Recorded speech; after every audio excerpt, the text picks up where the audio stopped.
Since we are talking about muscle texture and learning to palpate different muscles, we're going to spend just a few minutes talking about different muscle fibers and fiber directions. And this corresponds to the bottom of page 12 in your trail guide book.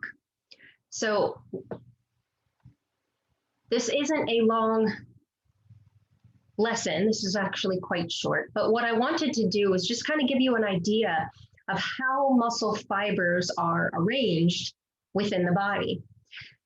You have 5 types of parallel muscles and 3 types of pennate muscles.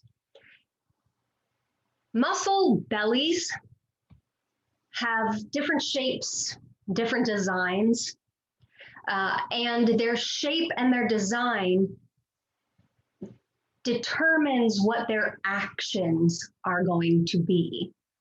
In subsequent lessons, we'll be talking all about the actions of the muscles, and sometimes you can visualize what the action is going to be by the fiber direction.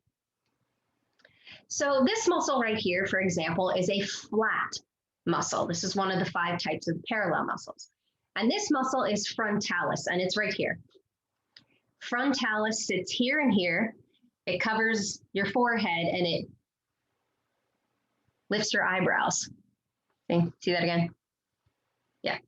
And you can almost visualize that. You see the fibers run up and down. They run vertically or a little bit obliquely, a little bit horizontally. But if I lift my eyebrows, you can see how the muscle shortening would pull the eyebrows up, right? You also have sphincter muscles. A sphincter muscle is a muscle that closes in on itself when it contracts. And the fibers do run parallel to one another, but they run in a circular shape. So sphincter muscle closes in on itself, and you have one around your eye. It's called orbicularis oculi, and it closes your eyes. So it allows you to close your eyes. The muscle closes in on itself. And that makes sense too. You can kind of visualize that. A lot of the larger muscles in your body, especially on the arms and legs, are fusiform muscles. The fibers run parallel to one another, and it's a little bulkier in the center. One of the key examples of this is brachialis, or even biceps brachii, and that's this muscle right here, biceps brachii. They're fusiform muscles. So when they contract, they pull together on both ends. Okay. You do have strap muscles, not a lot of these.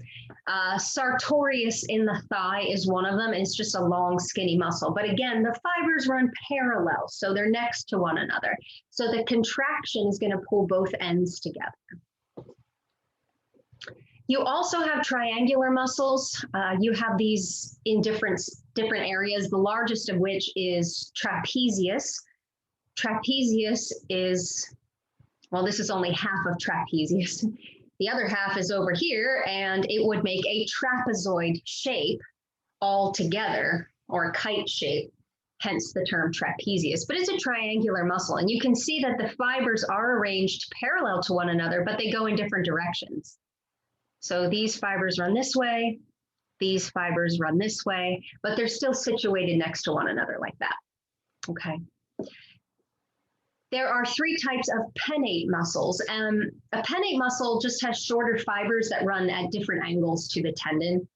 A unipennate has one direction. That was going in 2 directions. One direction.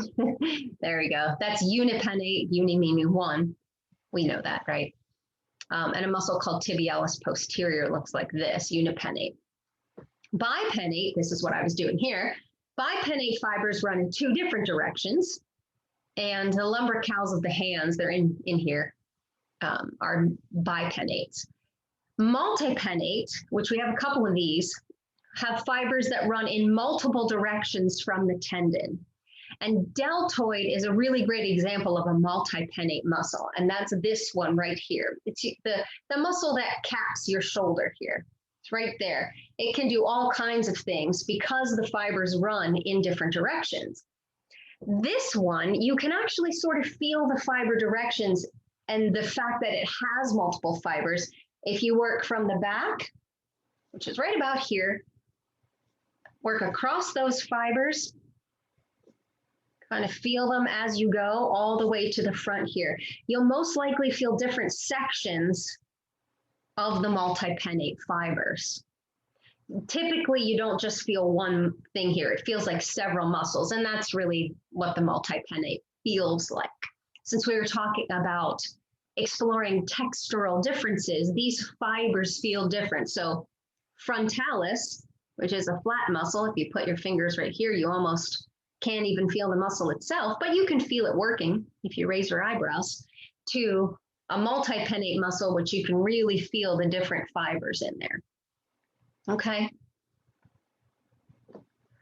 So that's it for this lesson. I told you it was going to be short. This corresponds to page 12, the bottom of page 12 in your textbook, and also the top of page 4 in your workbook.